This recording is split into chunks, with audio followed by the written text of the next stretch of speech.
अगर ऐसी बात है तो एक सेल्फ अवेयरनेस एक्सरसाइज बताइए जो हमारे व्यूअर्स कर सकें अपनी डेली लाइफ को बेटर बनाने के लिए। ठीक है। इसका एक बहुत प्यारी सी एक्सरसाइज है कि आपको अपने थॉट्स और अपने इमोशंस को पता करना है कि आपके अंदर क्या चल रहा है। बहुत सारे लोग, बहुत सारे सिर्फ ऑटो पायलट मोड पे जीते जा रहे हैं। ये तो है। मतलब क्योंकि मैं ये नहीं बोल रही कि उन्हें शायद स्पिरिचुअलिटी की नॉलेज नहीं है, वो खुद से भाग रहे हैं।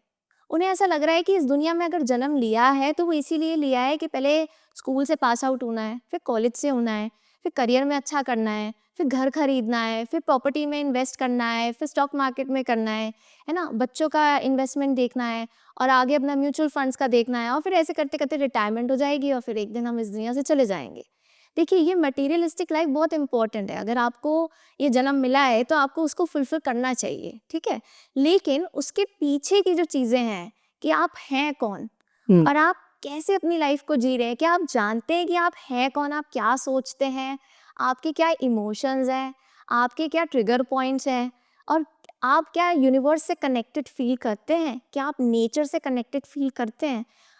तो जो लोग इस चीज़ पे फोकस ही नहीं करते ना और वो कहते हैं कि सेल्फ हेल्प बुक्स तो बेकार होती हैं और मुझे कुछ चीज़ की ज़रूरत नहीं है और वो सिर्फ एक्सटर्नल वर्ल्ड पे फोकस हैं कि आज फ्रेंड्स के साथ पार्टी करने चलते हैं, आज बोर हो रहे हैं, आज शिमला चलते हैं, ठीक है। तो ये सब सही चीज़ें हैं, लेकिन हो सकता है आपको इन चीज़ों का एडिक्शन हो जाए कि जब भी आप बोर हो तो आपको बस लगे बस बैग पैक करना है, टिकट करानी है और कहीं घूमने चले जाना है, लेकिन आप खुद से भाग रहे हैं। कुछ और चीज़ है आपके अंदर जो वो वॉइड को फिल नहीं कर पा रही है और आप उसको बार बार ट्रैवल करके फिल नहीं कर सकते, आपको खुद से कनेक्ट करना पड़ेगा।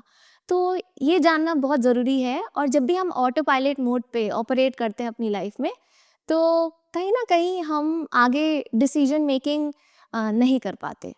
ओके, मतलब इसके लिए कॉन्शियस रहना ज़रूरी है। कॉन्शियस रहना मतलब ये बहुत देखो ज़रूरी कि है। हमारी कहाँ पे, मतलब हम लैग कर रहे हैं चीज़ों पे, कहाँ पे नेगेटिविटी ज़्यादा हो रही है, बिल्कुल तो ये चीज़ देखना पड़ेगा ना। बिल्कुल। लेकिन ये तो कोई देखना ही हाँ नहीं चाहता ना। हाँ, कोई नहीं देखना तो चाहता। वही तो तो इसकी थोड़ा-सा और ईज़ी वे में इसको जी बताइए जी। कि तो क्या एक्सरसाइज़ हम ऐसी। क्या एक्सरसाइज कर सकते हैं, एक पेपर लेंगे और ज़रूरी नहीं है कि आपको किसी को बताना हो कि मैं सेल्फ अवेयरनेस एक्सरसाइज कर रही हूँ, क्योंकि बहुत सारे लोग इसको अपने तक ही सीमित रखना चाहते हैं। तो सबसे पहले जब आप कभी भी जैसे आपको टाइम मिले, लाइक सपोज आपको 12 बजे टाइम मिल रहा है, 3 बजे मिल रहा है, 6 बजे, 9 बजे, दिन में 4 बार, उस टाइम पे जब आप पेपर उठाते हैं आपके क्या अंदर थॉट्स चल रहे हैं, आप सिर्फ उसको लिख दीजिए, सिर्फ थॉट्स को लिखिएगा, है ना। वो अच्छे थॉट्स हैं, न्यूट्रल हैं या वो नेगेटिव हैं, इससे कोई फर्क नहीं पड़ता, आप बस लिखिए तो आपको पता चलेगा कि आपका माइंड का चैटर यूजुअली किस दिशा में जाता है, पॉजिटिव रहता है, न्यूट्रल रहता है, या फिर आपको लगता है कि मेरी लाइफ में तो बड़ी चीज़ें मिसिंग है, ये भी ऐसा है, ये भी ऐसा है, इसने ऐसा कर दिया, मेरी लाइफ में ऐसा हो गया। तो उससे हमें थॉट्स पता चलेंगे। सेकेंड कॉलम में आपको अपने इमोशंस लिखने हैं। तो यानी जब 12 बजे आप लिखने बैठेंगे तो आप खुद से पूछिए मैं कैसा फील कर रहा हूँ। आप कहेंगे मेरे को समझ में नहीं आ रहा, फिर से बैठिए अपने साथ और फिर अपने आप से पूछिए मेरे को कैसा फील हो रहा है। मुझे अच्छा फील हो रहा है, ठीक है, तो आप लिख देंगे गुड, बट अब उस गुड को भी पता करिए कि वो कौन सा इमोशन है। मुझे काफ़ी अबंडेंट फील हो रहा है, ठीक है। अब हो सकता है 3 बजे आपके पास काम का प्रेशर बहुत है, आप ऑफिस में हैं, मीटिंग्स की बहुत डेडलाइन है और कोई आप पे कुछ चिल्ला जाता है तो आपका मूड खराब हो गया। तो जब आप 3 बजे उठाते हैं अपना पेन तो आप लिखेंगे कि I am little disappointed, I am little frustrated, है ना। तो आप ऐसे करते करते अपने इमोशंस लिख दीजिए। अब इस जगह जो हम तीसरा कॉलम बनाएंगे, हम यहाँ पे लिखेंगे कि मैं क्या बनना चाहता हूँ, है ना। तो अगर वो इमोशन आपको अच्छा नहीं लग रहा तो उसका ऑपोजिट इमोशन आप क्या एक्सपीरियंस करना चाहोगे, आप वो भी लिखते जाओ, ठीक है। अब क्या करना है, रात को सोने से पहले जो इमोशंस जो आपने थर्ड कॉलम में लिखे, जो आप एक्सपीरियंस करना चाहते हो, आपको उसको इमेजिन करना है अपने आगे। लेट्स सपोज जब मैं 3 बजे फ्रस्ट्रेटेड थी, मैं फ्रस्ट्रेटेड नहीं रहना चाहती थी बट मेरे साथ हो गया, तो उसका ऑपोजिट क्या है फ्रस्ट्रेशन का, मैं बहुत खुश हूँ। खुश फील करना चाहती हूँ। अच्छा, अब मैं आपसे पूछूं कि आपको खुशी किस कलर से आप उसे रिकॉग्नाइज कर पाएंगे, तो आप कहेंगे कि मुझे येलो कलर सोच के ऐसा लग रहा है कि it is related to happiness. कोई बोलेगा पिंक कलर, ठीक है, तो वो पिंक कलर की बॉल उन्हें अपने आगे इमेजिन करनी है और वो बॉल बड़ी होती जा रही है और फिर आंखें बंद करना है, ये सोचना है कि वो बॉल को पूरा एब्जॉर्ब कर रहे हैं और वो उनकी पूरी बॉडी में फैल गई है। तो इससे क्या होगा, वो उस इमोशन को बॉडी के लेवल पे एक्सपीरियंस कर पा रहे हैं। और ये इसलिए है क्योंकि कभी कभी ना हम पॉजिटिव स्टेटमेंट्स खुद को बोल देते हैं, आई एम हैप्पी, पर लोग अंदर से बोलते हैं I am actually not happy. Not happy. तो मैं ये झूठ क्यों बोलूं, मैं fake it till you make it क्यों करूं, सही बात। है ना। तो ये इसलिए होता है क्योंकि जैसे मैंने आपको बताया, जब चाइल्डहुड ट्रॉमा होता है तो बहुत सारी चीज़ें बॉडी मेमोरी के फॉर्म में स्टोर होती हैं। उस टाइम पे हमारा प्रीफ्रंटल कॉर्टेक्स डेवलप्ड ही नहीं होता। तो इसलिए बहुत सारे लोग बोलते हैं कि हमें एफर्मेशंस बोल के कुछ फ़ायदा मिल नहीं रहा, क्योंकि हम कॉन्शियस माइंड से तो एफर्मेशन बोल रहे हैं, लेकिन जो सबकॉन्शियस माइंड है, जो बॉडी है, वो सब जानती है। वो कहती है कि तुम्हारे साथ बचपन में तो ऐसा हुआ, तो तुम ऐसे कैसे कह सकते हो कि आई एम हैप्पी, मैं तो नहीं बिलीव कर रही। तो इस वजह से जो भी इमोशन आप एक्सपीरियंस करना चाहते हो, उसको आप अपने फेवरेट कलर में इमेजिन करो और उसको अपनी बॉडी के अंदर एब्जॉर्ब करो। ये सोचो कि बॉडी ने पूरा उसको फील कर लिया, वो बॉडी में पूरा फैल गया। और ये अगर आप थोड़े दिन करोगे, आपको काफ़ी अच्छा रिजल्ट मिलेगा। और सोने से पहले इसलिए करना है क्योंकि तब हमारा कॉन्शियस माइंड रीएक्टिवेट होना स्टार्ट हो जाता है, हमें नींद आ रही होती है और हमारा सबकॉन्शियस माइंड सबसे ज़्यादा एक्टिवेट होता है। ओके।